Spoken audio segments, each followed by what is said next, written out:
Le Supercross de Bercy a 15 ans, soit une génération. D'ailleurs, c'est Steve Boniface, le jeune prodige du cross français, qui a eu le privilège d'ouvrir le spectacle. Son père, Patrick, avait participé à la première édition. Bref, le Supercross a toujours le vent en poupe. Et je crois que c'est un sport jeune, c'est un sport moderne, et à Bercy surtout, je crois que le public s'y trompe pas. Nous avons des champions, nous avons la crédibilité sportive, et puis en plus, il y a le show. En 125 cm3, la compétition a été largement dominée par les pilotes français, avec notamment de belles bagarres entre David Vuillemin, numéro 1, et Stéphane Roncada, numéro 2.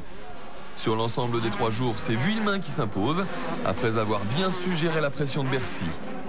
La pression, il faut l'évacuer, se dire que bon, on est là en fait pour faire notre boulot, ce qui est de gagner.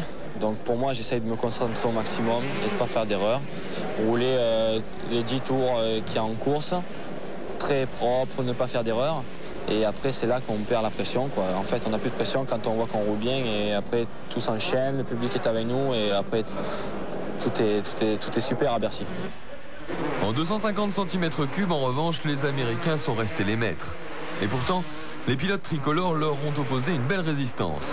Au fil des ans, leur niveau ne cesse de progresser. Je crois que les pilotes américains sont quand même assez surpris, pour ceux qui sont ici déjà, de voir certains pilotes français qui roulent très fort et qui sont très rapides, très réguliers, qui arrivent à tenir des manches, enfin tout au long des manches, parce que bon, avant les pilotes américains avaient peur des Français sur 2-3 tours, et maintenant je crois qu'ils en ont peur sur une manche complète. Bollé, De Maria, Machio, Vial ou Bétis ont à plusieurs reprises enflammé le Palais Omnisport. Ils sont régulièrement montés sur le podium, mais malheureusement sans parvenir à remporter une seule finale. Dommage, car on sent bien qu'il ne manque pas grand-chose pour y arriver. C'est toujours la chose la plus dure à obtenir, la petite chose qui fait qu'on peut gagner. Et aujourd'hui, on n'a toujours pas trouvé la solution miracle. On essaye, et je crois qu'on va y arriver, un de ces 4. Hommage donc au nouveau roi de Bercy, Jeff Emig, champion de Supercross américain et vainqueur à Paris pour la première fois de sa carrière. C'est très important pour nous, ce championnat du monde de Supercross. Vous savez, je roule avec la plaque de numéro 1 et je tiens à la garder l'an prochain. Alors j'essaie de rouler le plus proprement et le plus vite possible.